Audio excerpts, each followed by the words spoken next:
Gonna go for landing. Retro. Go. Eagle has landed. Ignition sequence start.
Boa tarde a todos.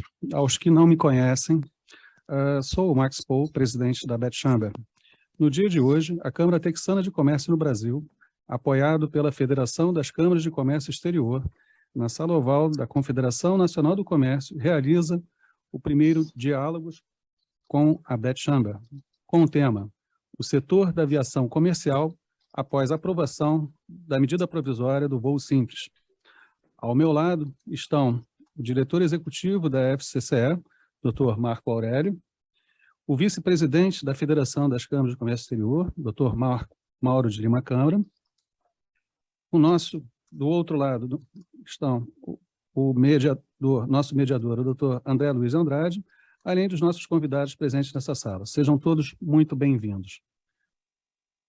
Passo a palavra ao Dr. Marco Aurélio para as suas considerações iniciais e, em seguida, peço a gentileza do mesmo passar a palavra ao Dr. André Andrade, que será o nosso mediador, como já disse anteriormente, com os debatedores, os doutores Neil Montgomery e doutora Larissa Paganelli. Boa tarde a todos. Gostaria de dar as boas-vindas à Câmara Texana de Comércio no Brasil. Quero dizer que a Federação tem um prazer e uma satisfação de recebê-los aqui nesse momento. Quero dizer que a nossa Federação, em agosto, fará 72 anos de existência, com 60 câmaras associadas e ativas, agora com uma nova gestão, mas com o mesmo objetivo de incentivar o comércio exterior brasileiro, principalmente através do trabalho das câmaras de comércio. O evento hoje é de extrema importância, pois trata-se de uma medida provisória aprovada pelo Congresso, conhecido como MP do voo simples. É uma medida técnica que reconhece a aviação como um negócio similar a tantos outros e faz uma espécie de limpeza em questões regulatórias que não se aplicam mais à atualidade. O objetivo da medida é simplificar e eliminar a burocracia sem perder o foco na segurança. Acredito que qualquer iniciativa para abrir o mercado e diminuir os custos, preservando os padrões de segurança, é benéfica para todos nós consumidores. E no momento agora passo a palavra ao nosso mediador, Dr. André, para começar os trabalhos. Dr. André? Muito obrigado, boa tarde a todos. Sejam bem-vindos ao primeiro evento do Diálogos da BET-Chamber, qual tenho a honra de mediar. Agradeço o convite na pessoa do presidente, Dr. Max Paul. Hoje nós vamos falar sobre as recentes alterações no setor aéreo, no setor de aviação nacional. São nossos palestrantes e convidados, os advogados especialistas na matéria, e com relevante experiência no setor, o Dr. Neil Montgomery, advogado, fundador de Montgomery Associados, mestre em Direito Internacional pela Universidade de São Paulo, diversos reconhecimentos nos principais rankings do setor de prática jurídica, especialmente no direito de aviação. E a doutora Larissa Paganelli, advogada de Montgomery Associados também, e membro da Comissão de Direito Aeronáutico da OAB de São Paulo. Agradeço novamente a presença de todos e passo a palavra ao palestrante, Dr. Neil Montgomery. Lembrando que as perguntas receberemos pelo chat e responderemos ao final das palestras, e cada palestrante tem 10 minutos. Dr. Neil, por favor. Obrigado, André. Obrigado, Max. Obrigado à CNC pelo convite, pela honra de estarmos aqui nesse primeiro diálogo, né, sobre um tema, como foi dito, de grande relevância nacional e internacional, principalmente no momento em que o mundo está voltando de uma pandemia, né, que os voos nacionais e internacionais têm se intensificado, e foi em boa hora, né, que essa MP do voo simples surgiu no final do ano passado, né? Até vou passar a palavra à minha colega Larissa para fazer umas breves considerações sobre o timeline, né, dessa medida provisória que foi convertida em lei. Depois eu volto para falar sobre a nossa experiência em trazer companhias aéreas estrangeiras dentro dessa nova roupagem jurídica. Então, sem mais delongas, queria passar a palavra para a Larissa, que vai fazer todo esse cronograma de por onde a MP passou e o que está em vigor hoje em dia. E aí volto para falar sobre a parte regulatória. Obrigado. Obrigada, Nil. Obrigada a todos. É um grande prazer para mim também estar aqui hoje para debater esse assunto tão importante para o comércio exterior e para o setor da aviação civil no Brasil.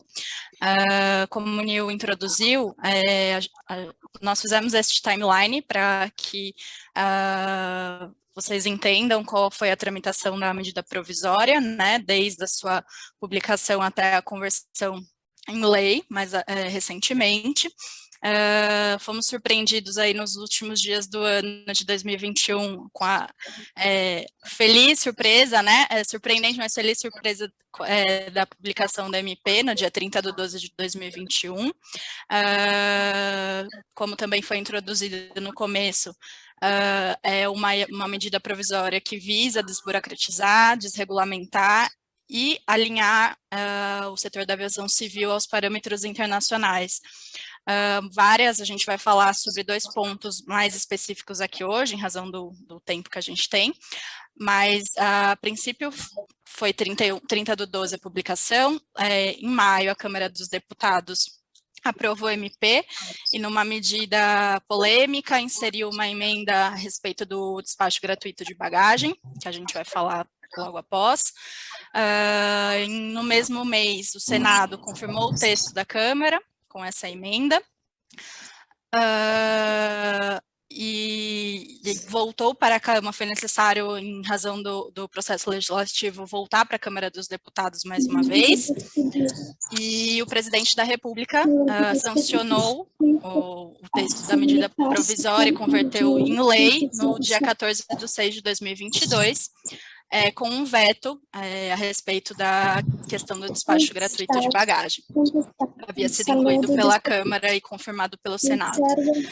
Atualmente está no Congresso Nacional para análise do veto, e é necessária uma maioria absoluta para que o veto, no caso, caia, né?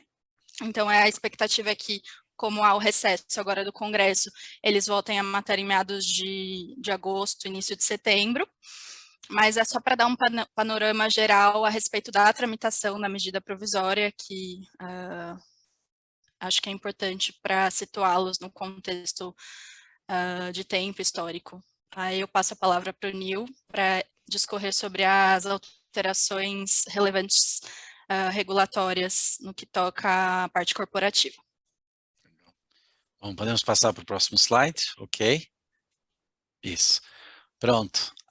Bom, o Brasil sempre foi um destino turístico e de passageiros corporativos, né, principalmente aqui.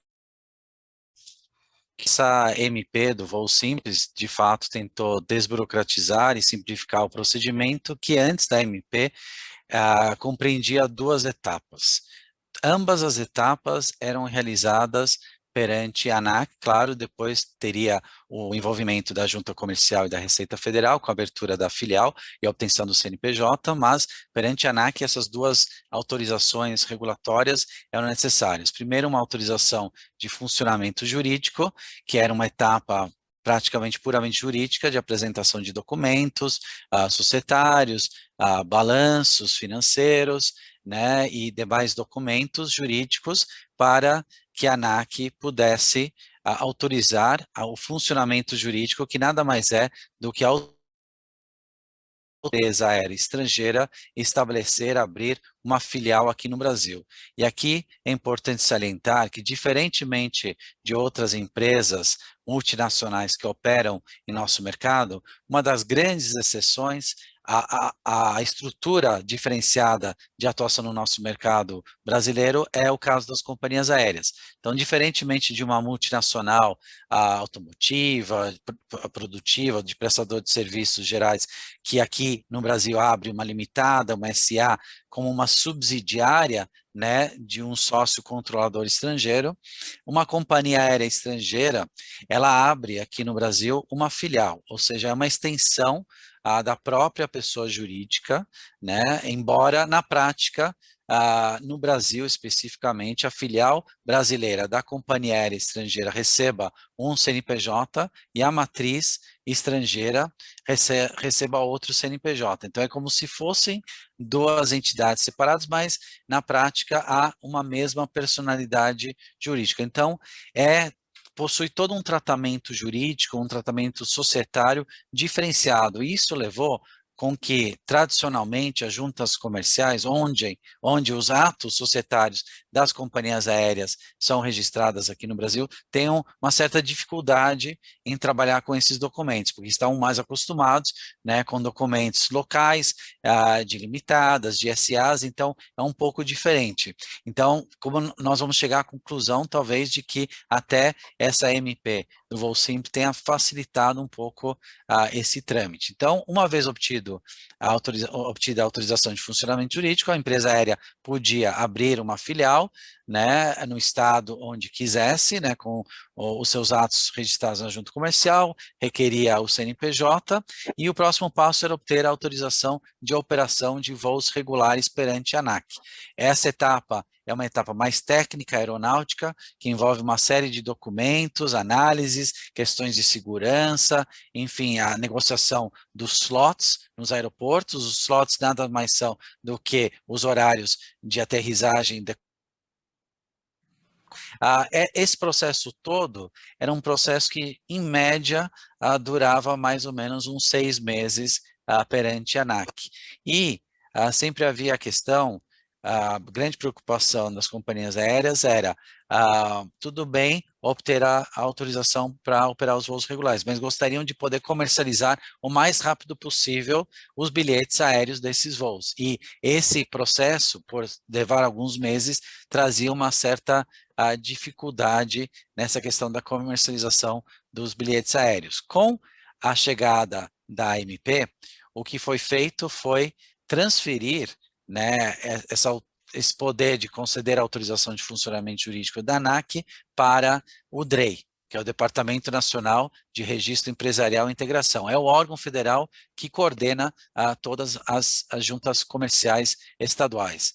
É importante que se diga que essa necessidade da autorização de funcionamento jurídico, que já existia antes da MP, é até uma exigência do nosso Código Civil, que lá tem um capítulo sobre a autorização de sociedade estrangeira para operar no Brasil. Então, antigamente, era o presidente da República, né, que emitiu um decreto permitindo que uma empresa aérea estrangeira pudesse abrir uma filial no Brasil. Com a fundação e a criação da ANAC, essa competência foi delegada para a ANAC na lei que criou a ANAC, e agora, né, com a MP, foi transferida essa competência da ANAC para o DREI. O processo era todo via um portal do DREI, em que o DREI tinha que aprovar em 30 dias a documentação, que era exatamente a mesma que era apresentada à ANAC, né? E aí, com a autorização saindo via o portal e publicado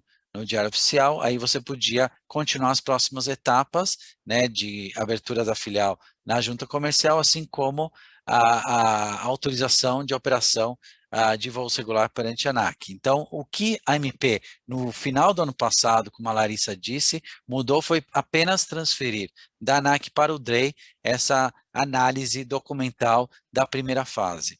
Com a conversão da MP em lei, aí veio um grande avanço, que foi a eliminação dessa primeira fase de obtenção de funcionamento jurídico. Agora, a empresa aérea estrangeira, né, tem que, claro, obter e apresentar a mesma documentação, mas diretamente na junta comercial. Ainda estamos aguardando, né, uma deliberação, um ato deliberativo do DREI para regulamentar melhor toda essa questão, mas pode ir diretamente na junta comercial. Em tese, isso vai abreviar o tempo, né, que não precisa mais passar pelo DREI, então em termos de tempo é uma grande economia, mas manteve, claro, a autorização de operação de voos regulares. Então foi alterado o artigo 205 do CBA, né, e também o Código Civil, porque antes da MP sair, nosso escritório, até a Larissa e eu, estivemos envolvidos em algumas consultas públicas pela ANAC, porque num primeiro momento eles queriam alterar esse procedimento por ato administrativo. E nós chamamos a atenção para a ANAC que de nada ia valer a pena seguir nesse trâmite, porque o Código Civil, como eu falei, exige, né, uma autorização do governo federal para uma sociedade estrangeira poder abrir uma filial e se estabelecer aqui no Brasil. Então, foi dentro desse contexto que a MP, agora convertida em lei, de fato mudou não só o Código Brasileiro de Aeronáutica, mas também o próprio Código Civil para, excepcionalmente, permitir que companhias aéreas estrangeiras não requeiram mais essa autorização do governo federal. Ou seja, essa queimada de uma etapa é bastante salutar. Eu espero, né, que as juntas comerciais, como eu falei, que já tem bastante dificuldade em manejar, em manusear esses documentos, né, desse tipo de companhia, agora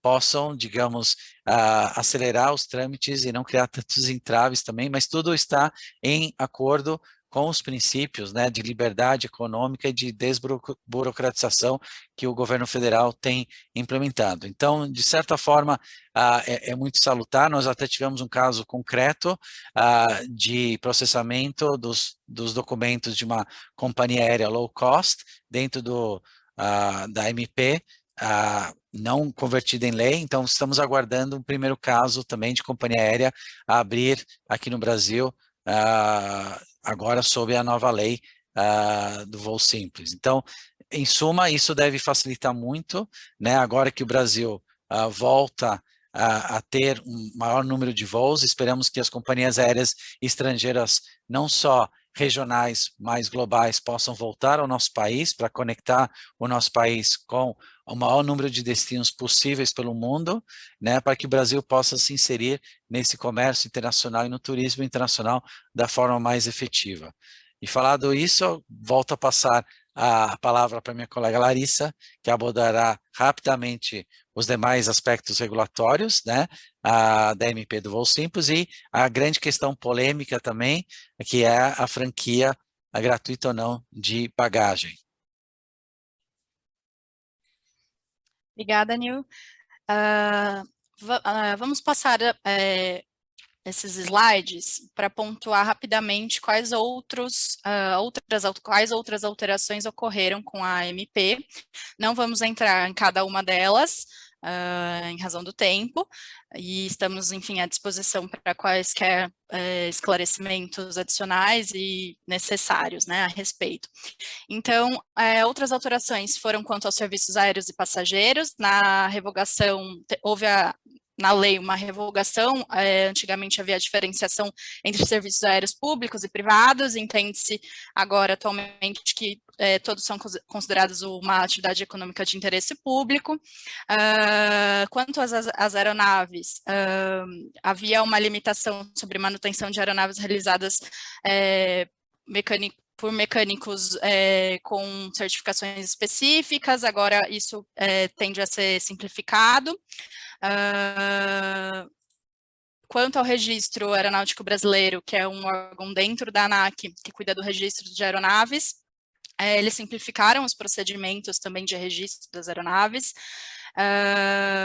Havia uma exigência de autenticação dos diários de bordo, o que atrasava um pouco alguns procedimentos junto à ANAC, isso foi eliminado.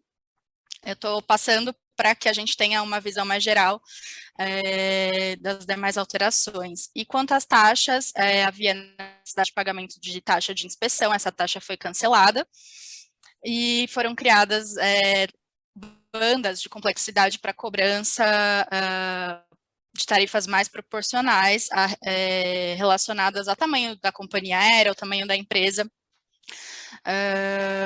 que pagava antigamente a mesma tarifa de empresas maiores. Então, tudo isso foi visto pelo mercado como positivo, algumas discussões ainda estão em pauta a respeito dessas alterações e vão ser sentidas ao longo do tempo e da aplicação da regra, né? E, por último, quanto aos aeroportos,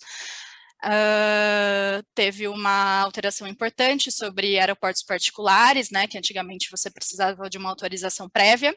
Essa regra também foi alterada, você precisa ainda apresentar um plano e obter os registros, mas não há necessidade dessa autorização prévia que prolongava o tempo de utilização dessa pista particular, enfim, desse aeroporto particular. E outro ponto que também tem sido polêmico é essa regulação específica para a criação de pistas e aeroportos na Amazônia Legal, que também a gente vai ouvir muito essa discussão daqui para frente. Agora, vou passar sobre um dos outros temas que a gente destacou aqui de mais relevância da MP, né, da lei, na tramitação da MP e com a conversão da lei, que é a questão do despacho de bagagem. Só para dar um panorama histórico também sobre essa questão, a ANAC, ela tem as regras, as condições gerais de transporte. Até 2016, ela era regulada pela portaria 676 de 2020. Nessa portaria, havia a regra de que as companhias aéreas eram obrigadas a garantir o despacho gratuito de bagagem em voos nacionais e internacionais. Muito se discutia sobre essa regra ser aplicada no Brasil, porque muitos países já não mais aplicavam. Quando a ANAC fez a revisão dessa regra em 2016, com a edição da resolução 400 de 2016, muitas consultas públicas foram feitas, muitas reuniões com players e com o setor a respeito dessa modificação dessa regra. Estudos técnicos e outros estudos foram feitos por demais órgãos, como o CAD e outros órgãos, e essa regra foi suprimida nessa resolução 400 de 2016, que teve vigência a partir de 2017, né, um ano para as empresas e os consumidores também, os passageiros, se habituarem com essas novas regras. Em 2019, tivemos uma outra MP, que foi a MP das aéreas.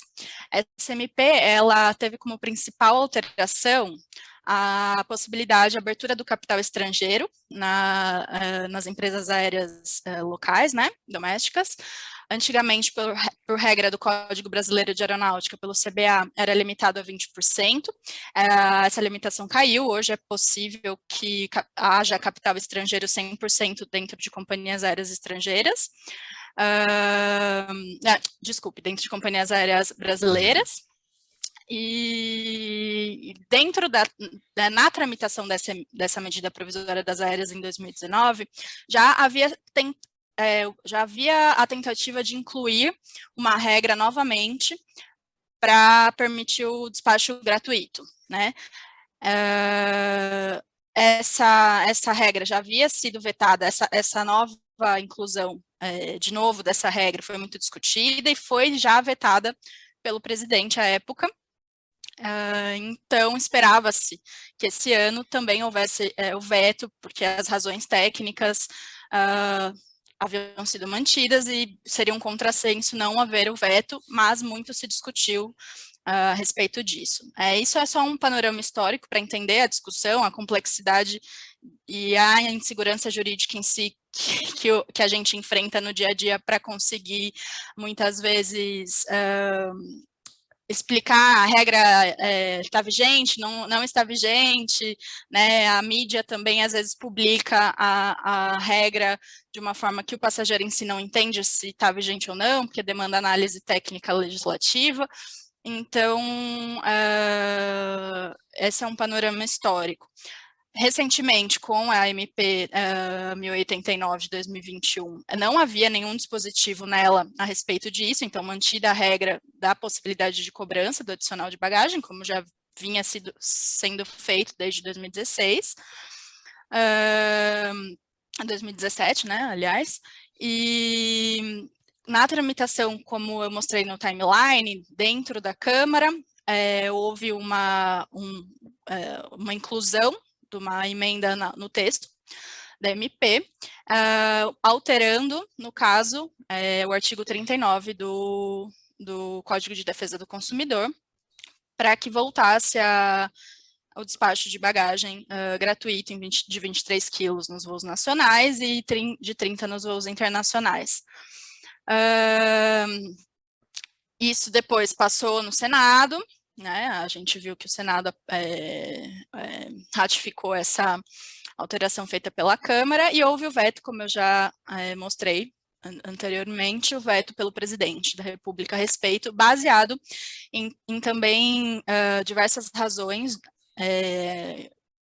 expostas e o mercado como um todo mandou as suas considerações para, enfim, Casa Civil e para outros órgãos regulatórios, para demonstrar que seria um contrassenso, seria um retrocesso a questão da volta da bagagem livre, né, sem pagamento, e exatamente porque aumentariam os custos dos serviços, o que eles estão tentando reduzir desde da pandemia, antes da pandemia, em razão dos altos custos com combustível, os altos custos da operação da atividade aérea, né?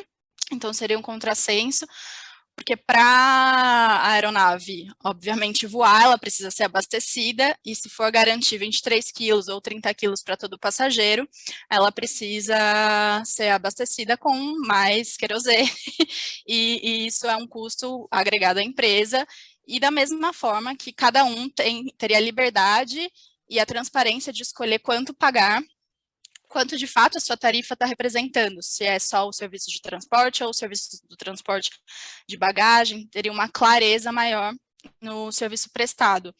Doutora Larissa, Oi? Perdão por interromper, aqui nós temos mais 1 minuto, eu ia pedir para a sua Não, eu já estou conclusão, por favor. finalizando, Obrigado. Então, todas essas questões foram abordadas no veto, né? Questões técnicas, questões comerciais, o impacto para o Brasil na seção à OCDE, a questão de concorrência, que deixaria de atrair as empresas para o Brasil, se essa regra fosse retroagida, e outras questões que estão expostas aí no slide, que vocês podem, vou deixar aqui para vocês, eventualmente, analisarem, lerem. Acho que é isso, André. Muito obrigado aos palestrantes pelas palavras, pelas lições sobre esse tema tão importante. Nós estamos recebendo aqui no nosso chat algumas perguntas que eu vou direcionar para ambos os palestrantes. Por favor, fiquem à vontade para responder como acharem melhor.